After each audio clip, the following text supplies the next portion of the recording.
G'day guys, it's Nick here today and we are joined by Kylie Chown, who is a LinkedIn strategist and trainer. Kylie, welcome and thank you for sitting down with us today. Thanks for having me, Nick. I'm really excited to have a chat to you today. Thank you very much. Yeah, same with me. So I think number one, Kylie, why don't you tell everyone watching who you are and what you do? Yeah, awesome. Thanks, Nick. So as you said, my name is Kylie Chown. I'm a LinkedIn strategist, coach and trainer. And essentially the work that I do is with businesses to help them use LinkedIn more effectively. All right, cool. So you just won the best use of LinkedIn at the Social Media Marketing Awards this year, didn't you? Yes, for a couple that we had, which was really exciting. Well, that's a massive achievement. Congratulations. I hear there was some pretty tough competition. You had to beat out a few people for that one. So congratulations, well done. Thank you. So Kylie, what we're going to talk about today, I know you look after a couple of different industries, so I just want to focus on real estate, if that's okay. And obviously, probably, I guess, using your knowledge from other industries, you might be able to offer some guidance or tips and tricks on that for the real estate industry. And I kind of like people who work outside of it to speak with, because it does bring a fresh element to people who are just sort of in that zone. So one thing I do want to clarify, if you can help me with this, is LinkedIn a social media platform? Oh, good question. I would classify LinkedIn as a social media platform, but what I would say is it's really the only platform at this point in time that has been set up from a professional capacity. Right. So when you look at things like Facebook, when you look at Instagram, when you look at the other platforms, it's very much set up from a personal social lens, whereas I feel like LinkedIn is really the only platform at this point in time that's been set up as where you bring your professional persona or your work persona. And I suppose coming from that personal point of view, it's almost like a CV, isn't it? Because it is a professional site, so to speak. Your client's going to be looking at it. If you're going for a job, recruitment are going to be looking at it. So it does, also, I suppose, showcase that element of you as well, whereas your Instagram and Facebook might be a little bit different. I mean, they might be more social, pictures at the beach and stuff like that. Yeah, absolutely. I think there's a balance there as well, though, because I think it's still really important that we bring personality and we bring our own selves into LinkedIn and do it in an authentic way as well. But you're right. I think even over the last 18 months, we've seen more people on LinkedIn being more active.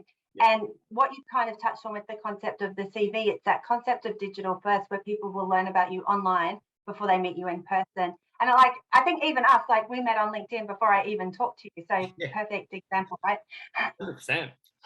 Now, and it's one of the only platforms I think that's still left that is actually based on organic, or gets more organic reach and feedback, isn't it? Because everything else now is pretty much become pay for play. Yeah, absolutely. And that's really one of the reasons I really like LinkedIn at the moment is I still feel like there's a lot of really great opportunity for organic content reach and organic content visibility. So I think LinkedIn ads are great. They've got their place, but if you don't have budget for ads, or you're not really, wanting to go down that road, I think you can get absolutely some really great traction with organic content and organic posting, which is really exciting because it doesn't cost, it costs you your time to create the content, post the content, but there's no dollar ad spend that goes towards it, which I think is pretty exciting. And a great way to test stuff then, because it's, you're not having to pay. And I'm going to come to that. So we'll talk about how to build a following and a name if you are new or starting out, you want to refresh it. We'll talk about costs as far as boosting it and stuff like that. At the moment, it's free. Do you think it will follow Facebook and Instagram as far as putting a charge on things? I know that we've got our ads there, but as far as with the algorithms and stuff like that, do you think that the future of LinkedIn is going to monetize a little bit more?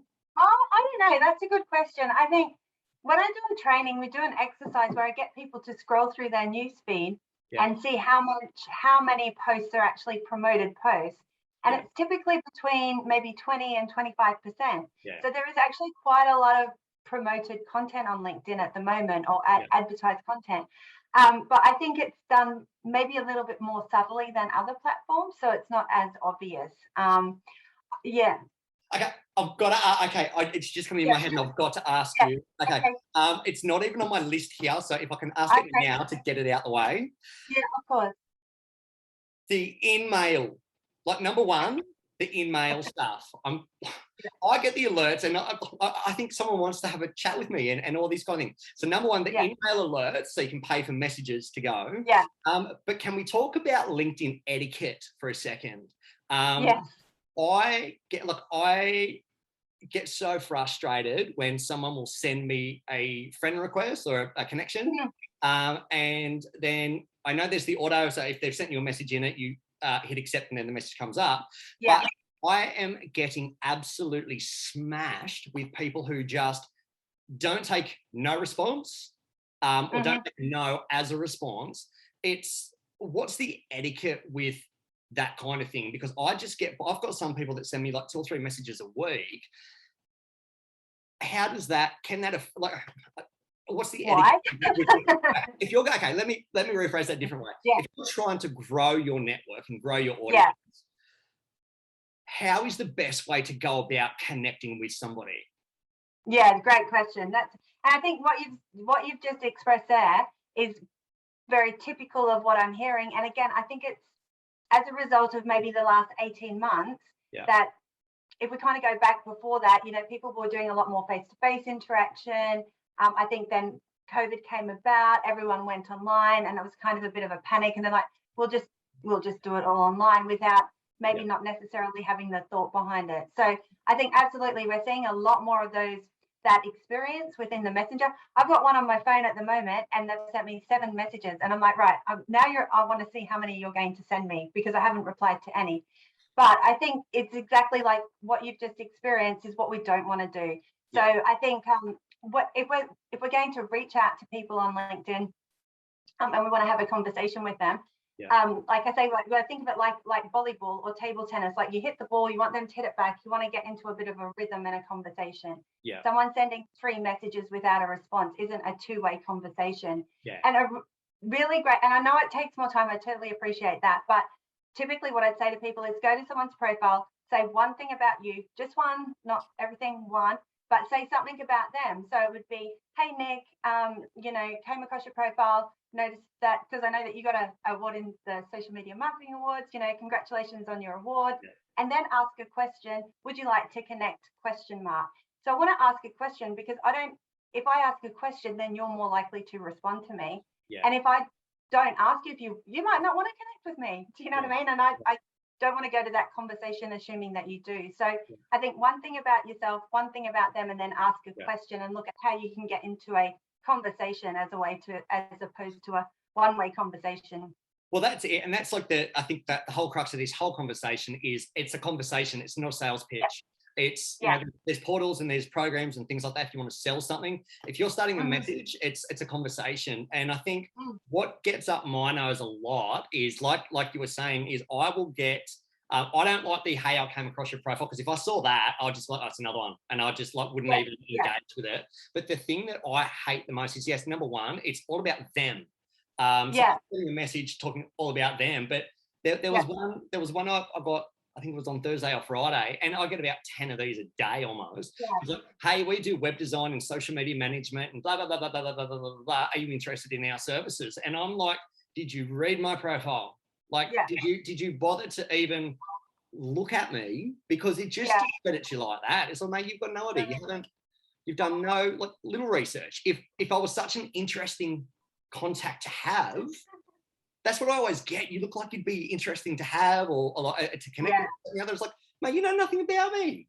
Like, exactly. And that's it. And that's where they're looking at. I feel like it's not a theory I subscribe to at all, but I guess the theory behind it is if they send enough, I guess someone's going to engage with them. But the issue I have with that is that, especially if you're working in a niche industry, there is only so many people. Do you know what I mean? There's not an infinite pool of people to reach out to. So and you don't know when you want to have a conversation with them later as well. So I guess it's kind of starting off how you want to end, if that makes sense. Yeah, well, so I've just found, and for me, and I'm not the best on LinkedIn, which is probably why you beat me. So for those who are watching, I was a finalist with Kylie, and yeah, she got the better of me this year. But I'm probably stronger on other platforms, but I understand I've got to be there on LinkedIn and all that kind of stuff.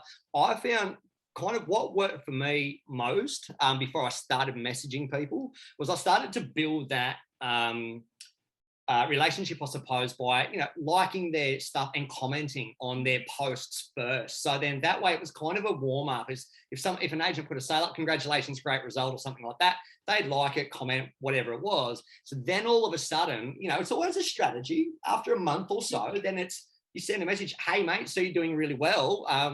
What's happening? And then it's kind of, they kind of know who you are by that point. It's not just like, here we go again. They know the name. Yeah, you're familiar to them, and they've had some exposure to you, and and they've seen that. And that it's interesting that you say that, because I was talking to someone last week, and they were saying to me, no one engages with my content, and it was interesting. So I'm like, okay, so how are you engaging with other people? They're like, oh no, I don't engage with other people. So I'm like, well, people won't, you've kind of got, again, I think you kind of have to do or act in a way that you want people to act back to you. Do you know what I mean? So if you want people to engage with your content, then you've got to engage with other people. And we're going to come to content that engages as well, because there's stuff that goes out on LinkedIn that I see from everyone, really, that some of it I love, some of it I don't. But coming back to, and these are all my questions are out of order now, but from I've got my whole list here, and it's just going to come in, but it's, what I was going to ask was someone who they're new to the industry, or I had someone last week who has changed roles. They've been in the role for 2 years, hasn't updated their LinkedIn, their bio. So I suppose when I went through and had a look, so we've updated it. We've changed all his contact details because they were all wrong. Okay. I think when we spoke last week or the week before, I mentioned to you, I'd only updated my bio after a long time. So I think keeping that up to date is good. But someone who is starting out or needs a refresh, how can they do it? What's the best way? If you've only got if you're trying to build your profile, what is the best way to do it? Yeah, so do you mean from the profile itself, or like using content and that sort of thing? Or building an audience, like building followers? Yeah. So I think I'm quite fond of that content marketing driven strategy, because I think that's a really great way to show people what you can do, as opposed to telling people what you can do. So, creating great content, putting out great content. But I think the relevance is content that is relevant and targeted to your audience. So, and content that's going to be valuable to them. So I think if you can put out really great content that your audience connects with and the audience sees value with, then quite organically you're going to grow that following. Because if you put something out on LinkedIn and I'm like, oh, that's cool, Nick, and I like it, then potentially my network will see it and have visibility of you and that piece of content. So that can be one way that you can start to build out an organic audience.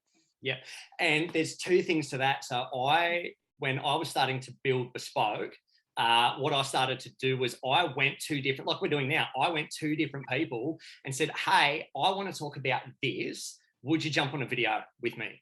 So then what happens then is, and you'd be surprised, most people will say yes. If you ask them, especially in real estate, everyone wants to be seen, and as much exposure as you can get, most people will say yes. And then obviously you tag people, you tag whoever you're speaking with into it, goes out to their networks. You start building a network apart from the work that you're actually doing, like cross marketing, I suppose. Yeah, absolutely.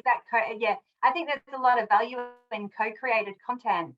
Exactly like what we're doing now. Yeah. And I think it's great if you've got kind of similar audience, which same sort of thing. So and again, it's a very unique content piece as well, because it's those two people. So you're not going to get exactly the same content anywhere else. So I quite like doing it as well, because I think it's really valuable. Well, you learn a lot. You learn a lot too, though, don't you? I mean, that's what, like I said earlier, working with people who are in the same kind of industry but work with different kind of people, it just kind of opens up. I know what I know, but then to get that other element, and then I hope I bring some value to the conversations as well. So a bit of a two-way street. I was going to ask next. Oh, yeah, that's right. The content side of things, I see a lot of agents marketing to other agents. Whereas the stuff that's going out, I see the language. It's kind of like, number one, I suppose, know who your audience is. Are your homeowners on LinkedIn, or are your professional colleagues on LinkedIn? So by professional colleagues, lawyers, solicitors, finance people, pest and building inspectors, and all that kind of stuff. Simply posting a link to realestate.com saying, hey, here's my new listing. That may work on Facebook and Instagram to your owners or people in your patch who might be following you. But should the message be different on LinkedIn to Facebook and Instagram? Yeah, good question. So I guess what I would clarify is I don't do Facebook and I don't do Instagram. So I'm going to come at it from a LinkedIn angle, or I do it very elementary. Do you know what I mean? So I wouldn't say I've got a great depth of experience in those platforms. But what I will say is I think LinkedIn is really great for building a reputation and building authority and building expertise. So if you think about content marketing, when you're promoting, hey, we've got this property, you're promoting to people who are at that decision-making stage. Yes. And I think there's a whole lot of opportunity above it, that kind of consideration and awareness. So if I go with your example, so if there was a real estate agent who, for example, was targeting investors, you would be thinking about, okay, what information, do investors value and what's going to be interesting to them? And so you might be, doing a report on, or doing an article on maybe a suburb that you sell in and talk about the return rates and things like that. Do you know what I mean? Because that's then starting to position you as an expert in property. So then the decision making comes later. So I think there's the promoting the properties here, but there's all this stuff up here you can be doing to position yourself as an expert. Does that make sense? Yeah, it does. And I think last time we spoke, I mentioned the example I had here in Potts Point. So I sold this studio apartment to this lady. She Airbnb'd it for 2 years, and it was a great apartment, snapping in the cross, and got really good constant guests or bookings and income, is the right word. Now, when it came on the market, it was about 8% rent. So the return was 8%. So it's generally around that 4 or 5% roughly as a rule of thumb. So when I put it on LinkedIn, it was like, investors, I can't remember the wording, but it was like investors take no 8% return. And it's knowing that people who are finance brokers, they're going to look at that and say, hey, I'm working with someone who's looking for a positively geared investment. So if you just put up a studio apartment, 500,000 will buy it, they're going to keep scrolling on. But so I suppose the headline, because you're marketing to somebody else, they're looking at your stuff a different way to what Instagram or your local marketplace is as well. So just those little tweaks, I suppose, can make a difference. Yeah, I think that's a perfect example. That's a perfect example, because that's knowing your audience. And it's that what we talked about originally. It's you're knowing that people go to LinkedIn with maybe a different intention or a different lens than they do the other platforms. So so that's perfect, because you know your audience and you're talking directly to them, and you're putting information or content that's going to engage them and they're going to buy into. So no, that's perfect. And I suppose come back to what we were just talking about, if they see it, like it, or even comment on it, that's going to show up on their wall. And for their followers to see. So you're still going to increase your reach and all that. Now, can I ask, I get asked a lot about SEO and Google ads and all this kind of stuff. I personally am not a fan of paying for Google ads and all that kind of thing, because I just feel if someone's got to go searching for a local professional, I feel like you're behind the 8 ball already. I'd much rather our guys be front of mind rather than behind. Does LinkedIn increase your SEO? So what you can do, and I'm going to try not to get geeky, but what you can do is you can have your profile. So if we kind of step back again, so if you think about LinkedIn, in the eyes of Google, it's got a lot of backlinks and activity and all the stuff that Google likes. So you can actually have your LinkedIn profile come up for search results for particular terms. So I think mine at the moment, and I would need to, sometimes I do what I tell people not to do, is I kind of fiddle and test on mine a little bit, but if you were to Google like LinkedIn training Brisbane, my LinkedIn profile comes up in the search results. So that's one way you can use SEO to get people to come and to find your profile. Yeah. In saying that, I think for real estate, I think I would definitely agree with what you're saying. I think it's based on my experience, it's not necessarily a field people will go looking for, searching for. Yeah. It would be more of a situation where you're positioned as that expert, you know, in a particular area or for a particular market. So when people have the need, they're like, oh, cool, you know, oh yeah, that guy Nick, I know that I've seen him do stuff, he's done, you know, and then reach out that way. And like you were saying before as well, when you said about the content and then them liking it, if we go back to the investor example, if a, for example, broker was looking at that, you know, that might not be something that works right now, but that reframing of the message, you know, that person might go, oh, he knows what he's talking about, and then, you know, follow you and pick up the following that way as well. So even if it's, No, sorry. No. What it's interesting if you come back to what you were saying earlier about the likes and the comments and all that kind of thing, because it does get disheartening for people when you know they're posting a lot and they're not getting any engagement, they're not getting the likes, comments, or anything like that. I had, and I don't focus on those metrics. I look at the views and the reach. To me, I mean, everyone probably knows you can click on the views and see how many and get everybody who's looking at you. So I don't care if I get 3 views. It's a lot. Sorry, 3 likes, so long as I've got good views, because I still know people are seeing it. Now I had an example last January.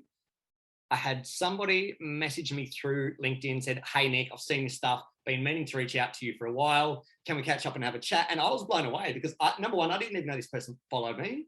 They'd never liked or commented on anything. And I suppose it's one of those things too where people don't reach out to you until they need you or until they want you.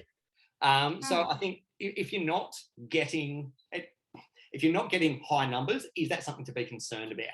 No, I agree with what you're saying. I think it's quality over quantity as well. So again, I'd rather see someone have, you know, a smaller number of engagements or interactions, but they're really and when I say quality, I'm talking about quality to their appropriate audience. So what I see as quality for my audience could be totally different to you, but it's like really people who you're targeting are engaging. I'd much rather see a smaller amount of targeted engagement than a larger amount of unrelated engagement. I think absolutely that experience, I think, and I wish I can think of it, and I'll find it and I'll send it to you, but there is some data around how many people consume content and how many people create content on LinkedIn, and there's a big difference in those numbers. So there are a lot of people consuming content. And exactly right, they're not engagers and they're not comfortable interacting on social media. But when they'll reach out. And I have the same thing, like, would have been a couple of years ago, in 2019, I was at a conference in Brisbane, and this lady came up and she was talking to me so familiar, and I was like, I've got no idea who she is. And like, she was just like talking. I'm going to have to say something to her. I'm like, I'm really sorry, but I can't. I've talked to lots of people today and I just can't remember where we've met. She's like, oh no, we haven't met. I've just read all your stuff and I'm on your list. And but she had so much, she felt very like there was that familiarity there, but I didn't have it. Does that make sense? Because she had been consuming content. Okay, great point. So I had so I've been marketing property on socials for close to 10 years. And my style now hasn't really changed from 2012. So I probably started doing videos in 2013, 2014 when we had the old iPhone 3, which the quality was terrible. But I would be doing my little property videos or walking through the home and things like that. And I think because I started when it was, I think before Pages and that came in, which is my personal Facebook page, I actually spoke to my followers, they were my friends at that point in time. So what I've found over the past 10 years is I look at content that goes out across the socials, and I know some of these people in real life, and it's 2 different personas that are going out there. But I suppose you want to come across approachable. People want to know that if they see you in the street, they can, if they say, hey, you're going to stop and have a chat.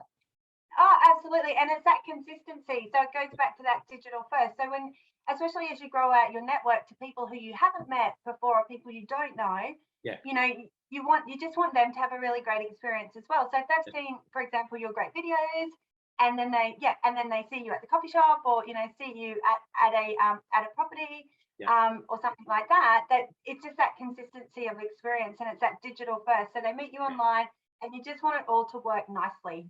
And so absolutely, So last time we spoke, we were talking about posting a lot of content in a short amount of time. Yeah. What mistakes can people make on social? Like, on LinkedIn, I suppose. Yeah. Oh gosh. That's an interesting question. I think there's a lot of things that people can do that aren't aligned with their brand and the message that they want to put out. And I think that's where they come into problems.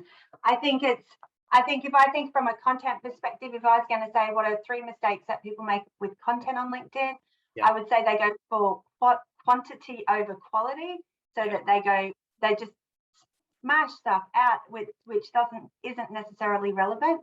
Yeah. They do too much of the decision-making content. So in your context, there's too much of here's the realestate.com listing without the content above it. Do you know what I mean? Without positioning as an expert, without sharing relevant information. And I think it's potentially that they make their content very inward facing. So it's a lot about them and not about the user or the reader or your audience. Yeah. Well, look, it's a good point, because there's a couple of agents who I see who are trying to be everything to everyone. I see some stuff that I'm just like, what am I looking at? Because I had a look through one in particular, Instagram, on Saturday, just out of curiosity, that probably the last 20 posts, and it was absolutely everything. There was COVID updates, there was RBA announcements, there was the local business, there was a listing, and then there was a nothing post about something. And I'm like, you're a real estate agency. I'm all about, doing bits and pieces, but you've got a lane that you stick to. Yeah. So my business is, we brand agents, we help them get listings and we market themselves. That is our pure focus. Everything else, yes, every now and then we'll post something that, is a bit left of center, but when you go to my pages, it's all about marketing agents on social media and building their brands. We don't really digress too much from that. So I know, I think when I started out, it was all about helping local businesses, supporting local businesses, getting involved with the community. I'm all about that. But on the first Tuesday of every month, for instance, the RBA does their announcement on the rate cuts. And I keep coming back to what you just said. I keep seeing all these Canva images of interest rates kept on hold. And it's like, okay, that's great, but what value does that add to me? I own a couple of properties. What does that mean? And I called someone on it last month, actually. They put an image on Canva, and it was like, interest rates kept on hold, blah, blah, blah, blah. If you'd like more information, give us a call. So I thought, okay, as an exercise, I'm going to call. So I called and I got the receptionist, said, hey, just saw you post on LinkedIn last night. The interest rates kept on hold. That's great. What does that mean? She said, what do you mean? I said, well, what does it mean? And she goes, oh, I don't know, that the boss told me to post it. I was like, well, I don't know if I would say that. I was like, all right. So she goes, do you want the boss's number? So I was like, yeah, okay. So I got his number. I called him and I said, g'day, mate, just seen this post, blah, blah, blah. Just curious to know. And he goes, oh, mate, are you thinking of selling? And I was like, mate, boom, you just lost me. Like, number one, you put something out there. Now, I wasn't a home seller in his area, but it was like, mate, it's not a good look, I suppose, is what I'm trying to get to. If you're going to be putting out content, at least know what you're talking about. Oh, yes, it helps. Now, paid promotions. Are they, now, how long have they been around for? Oh, on LinkedIn? Yeah. Gosh, they have been around for a long time, but there's been multiple iterations of it, and they do change them. The LinkedIn ads platform gets updated quite frequently. Okay. Oh, cool. So, and we spoke about this last time. If you've got, let's say you're a small office, you might have a couple of salespeople, a couple of PMs. Are individual LinkedIn personal accounts obviously everyone should have a LinkedIn account if you're in business. Does a little office like that, should they have a business page? I think everyone should have a business page. I do, because remember, we've got our content here, we've got our audience here. How are we going to get our content in front of our audience? We've got our personal profiles. It's another road. It's another way to get your content in front of your audience. Yeah. It also, then you want to own the URL, and because with LinkedIn company pages, and personal profiles, there's only one URL for everything. So you want to own your office's URL, but you don't want someone else to claim that. Yeah, so first of all, you want to have the ownership of it. Yeah. Secondly, and the other reason is as well, is if you have, people working for you, it's absolutely important that they build out their personal brand, and grow their network. Yeah. But you also want to be bringing it back to something that's specific to the company as well. So I reckon company pages are really underutilized by a lot of people, not just in real estate, but a lot of people in general. And you can only run ads through a business page, can't you? You can't run it through a private profile. Exactly, yeah. So if you did want to do paid ads, you need a company page. The other thing that's a bit cool is you can do a paid ad to your company page followers. You can't do a paid ad to your connections. Right. Okay. Now, as I saw Gary V and Kerwin Ray and Grant Cardone when they came, I think 2 years ago, and so the one thing I also hear a lot is my buyer is not on social media, or my marketplace is not on social media, and I think it was Kerwin Ray that said that if we don't get our socials sorted, and this is 2019, September 2019, I think it was, he was saying that the power of social media at the time was not, I don't know if it was respected or if we knew the impact that it would have. And it wouldn't take long before the big corporations started dumping a lot of money on, which would wipe out the little guys. So what I love about social is it's an equal playing field. You can be the biggest agent in the area writing $10 million a year, or you can be a first year out the gate writing 50 grand. You're actually still hitting the same kind of people in a way if you take out the paid advertising. So how should people be doing the paid promotions, and how much would you suggest they be spending, let's say, on ads? So whether they're Facebook or Instagram or LinkedIn ads, what is a rule of thumb cost that you would tell people on a monthly basis that they should be looking at? Oh, that's a good question. So I think a couple of things with paid ads. I think there's a lot that people can be doing organically before they even look at paid ads. So I guess from a LinkedIn perspective, I wouldn't want people to be put off LinkedIn because they think they need to do a paid spend. I think that you can absolutely be doing a lot of things without having paid ads. And one of the reasons why, like what we said earlier, that your LinkedIn is, there's still a lot of opportunity in organic reach on LinkedIn. So I don't think you need to do LinkedIn ads to be successful. That's the first thing I would say. In relation to cost, I think so. From a technical perspective, there's a minimum spend of ad campaign of $10 a day. What I will say is if people are setting up ads, when you do it, just please check your currency because it does default to US. So you actually have to go and change it. So I've heard about some people who get a bit caught because they've set it all up in US dollars, which doesn't work in our favor. But then how much to spend, it really comes back to what you want to achieve in your, like that customer acquisition cost and what that looks like and what that is for you. I don't think there's a budget where I go, you need to spend X amount. But what I generally will suggest people do is if say you had, numbers aren't really my thing, so I'm going to stick with round numbers. If you had 50, just say you had $50 a day to spend, I would much rather see you split that across, say, 5 ads to start with, test and measure it, and then move your budget onto the higher performing ads. So I think when I'm looking at ads, I tend to work backwards with people. So we go, okay, what's the outcome? And then kind of work the numbers back from there. It's really hard to say you need to have a budget of $100 or, it can be as small. I think one of the good things about ads is it really can be as small or as little as you like. Once you get proof of concept, then you can put more money towards it. But even if it's a little bit, you should be doing something. So I had a guy 2 weeks ago, I think his campaign finished, I think it finishes today actually. And it was only $100 spend. Now, it's not a great deal. Sorry, it's not a massive spend over 14 days, but it was just something to get his toes in the water. So we had a reach, and this is on Facebook and Instagram, but we had a Yeah. reach of about 4,200 people. We had linked to about 452, and it was 10 cents a click. So when I spoke to him, and I spoke to him this morning, and he said, "Is that good?" It's like, well, he goes, I didn't get any business out of it. I said, that's okay. You're not going to get business out of something every time. But the benefit of that is, number one, over 4,000 people have seen it, and 452 people have clicked on it to go over to your site. So you've just got to be consistent. You've just got to keep rolling this out. And, you know, obviously I would recommend a higher ad spend, because the more you spend, the more buyers you reach. But I think it's, since COVID's hit, especially last year, it's forced everyone on these platforms. Not everybody wanted to be there. I see people. Okay, let me ask you this one. Should you, if you've got a property for sale, should you be posting the same thing across all the networks? Like the same good photo? question. Yeah, no, good question.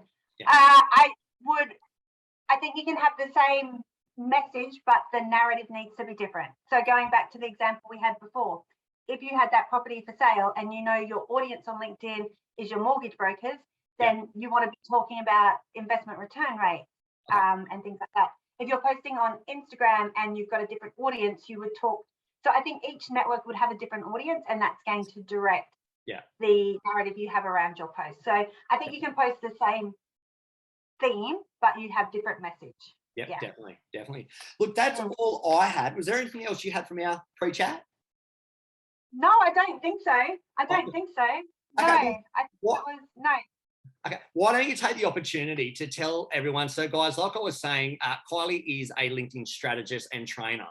Why don't you tell the guys what it is that you actually do? Because look, I get people that come to me.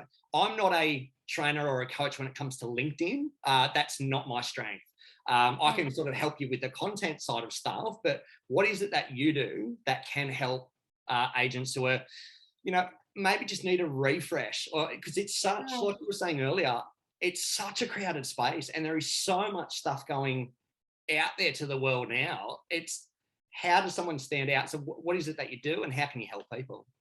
Yeah, great question. So I think the main way that I can help people is with that strategy piece that sits above the content piece that you've spoken about, that you can help them with. So and which is typical of what I would do with someone in professional services. So have a chat to them and then really map out their LinkedIn strategy and what that looks like, because I feel like sometimes on LinkedIn people go, I want to be here, but I'm not sure what to do or when to do it or how to do it. So basically, by pulling together a strategy that's specific to them, they can take that document and then either run with them themselves, do it themselves. They can get someone like you to help them with the content or the implementation of that. But I think I think the main thing that I could help with is sitting up in that strategy to get a really specific strategy that's targeted to their audience. And they can go from there. Okay. Now I do have one question actually, and this came up about a month or so ago. So I'm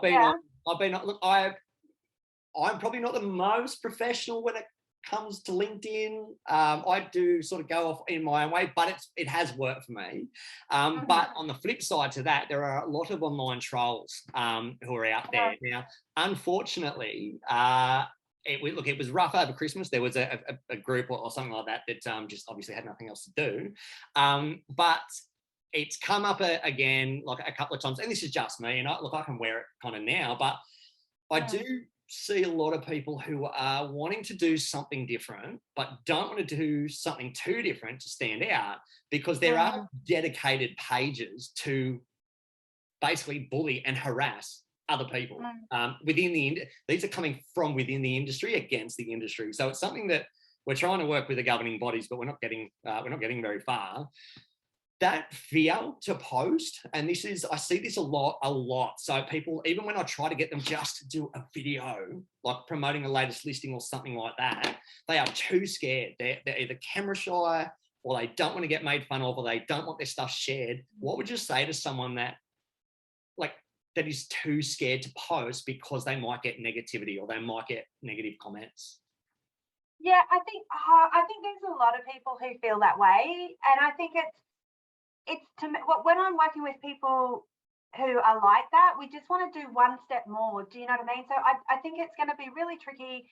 Like, I like to write things, and I like to write articles, and to me, like, that's easy. Like, it's an easy thing to do. So I can sit down and bang something out. To do a video, I'm probably not so comfortable with, right? So I can kind of appreciate where they're coming from. But what I would say is just try and get them to do one thing more than what they're doing, or do one thing more. So, you know, if you are on LinkedIn and you don't do anything, you know, just start by liking stuff. Like, just do that one day, and then the next day make a comment, and the next day share someone else's content, and then create your own content. So take little steps to get to where you want to be. I think I think it's really great to have people around you that can, you know, be supporting you and, you know, encouraging you to do that. So I think that's really important as well. And I also think too, it's how you frame things. So, you know, if people are concerned about putting out content, you know, they can just, you could frame it in a way. So how I do mine sometimes is, you know, in my experience I have found, or, you know, I work with a client and this is what happened. So I'm sharing a story and an experience. I might not necessarily be coming out and saying this is an absolute fact. I don't know if it is, I could be wrong. But if I'm sharing an experience or a story, then if someone disagrees with me, I can go, oh, that's cool. You just had a different experience to what I had. So I think it's little steps. Just do one thing more than what you did yesterday, and then share things as experiences and your story and what you found. And I think too, you know, having, you know, if you were working with people like that, you know, if they did do their first video, you know, they could send it to you, and I'm sure that you'd be like, yeah, that's great, and give them that support as well. And that's a really good point, actually. As far as the kind of content to go out, there's really three different versions. So there's like the image visual, which is probably Instagram. There is the articles. You said you like to write articles, blogs and things like that, and there's video. So I probably focus more on the video side of things, mainly for the reason that I think I get it across better, probably because I move my arms around or have energy. I don't know, but I get excited.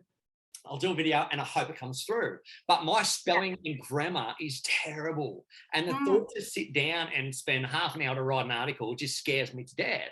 So I think it's the other thing too, though, as far as when I see people who are across every social media channel, and look, I suggest everyone has a presence on all the channels, but find the one that probably works for you and sort of build off that. But find your delivery or what content you're putting out that, but what you're comfortable with first. So I get a lot of people on the video side of things and like, oh, Nick, I'm shy off camera. And it's like, can you please just go and film some stuff for me over the weekend? At the end of the day, if you don't like it, don't post it. But you know, it's I find that after people do it a couple of times, they get confident, they get better. And I think it's just finding out what works for you, because if you're comfortable on camera, you're going to convey your message, whatever it is, with confidence. Yeah, absolutely. I think that's a good point. Yeah, if you know, because you want it to be, I think, because you want it to be enjoyable. Do you know what I mean? You don't want to be like, oh, I've got to do social media and it be a drag. So yeah, you want to enjoy it as well. So I think finding what you like to do as well would work well. So one, I don't know if it's a tip or a question, where to finish it off, where do you think LinkedIn's going? So they've taken stories away, or they're in the process of taking stories away, which I'm very upset about. I got good engagement on my stories. Where's LinkedIn headed? Yeah, good question. Oh gosh, LinkedIn changes so much. So I don't know that I know exactly where it's headed, but I think we can see some principles coming out. Like you said, I think they've taken away stories, which I thought was really interesting that they did remove that feature of it. So that's got like on its way getting phased out. I think LinkedIn is going to be rewarding people who help keep people on the platform. So anything that leads to that. So, you know, your video stops to scroll, and I know that we've talked about doing content that you're comfortable with, but I do think we'll see more reward of, you know, video content because it keeps people on platform longer. You know, I think we're going to see more integration around things like LinkedIn events and things like that. So I think there's been things that have kind of sat on the outside of LinkedIn, and I think that they're either going to be coming in more or like stories getting removed. So I think, you know, LinkedIn events, I think we'll see more activity there, or more changes around that.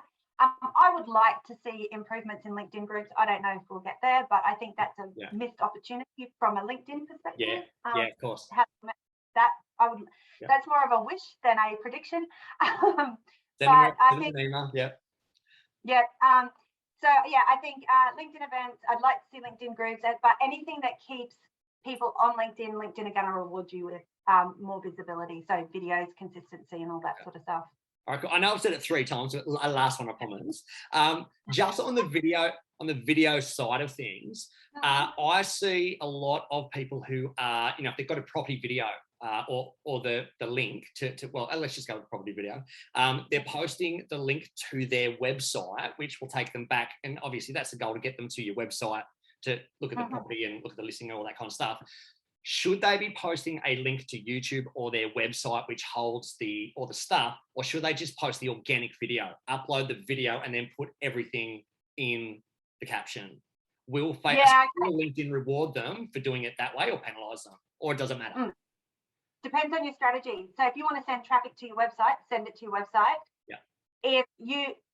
I think technically LinkedIn doesn't want you to send people to other sites. Yeah. But if your strategy is to send people to your website, then send people to your website. Do you know what I mean? So I think you've got to work in what your strategy is best. And I think that's a good point too, because it always has to come back to your strategy. So technically, yes, sending them off, you might get less visibility, but does it really matter? Do you know what I mean? Because you're still getting that visibility. Does the extra whatever percentage make it worth putting it on platform? Yeah. If you want to keep people on LinkedIn, if that's your strategy, then posting it directly by uploading it as a video will keep them there. Yeah. But there's definite benefits, as you know, sending people to your website. You can retarget them later. There's a whole pool of activities that you can do, which I wouldn't dismiss just because you're going to get a little bit less reach. Yeah. Does that make sense? Yeah, 100%. So guys, to anyone out there watching, it's like I always say to everyone, there is more strategy and more involved in social media marketing than just posting images and videos.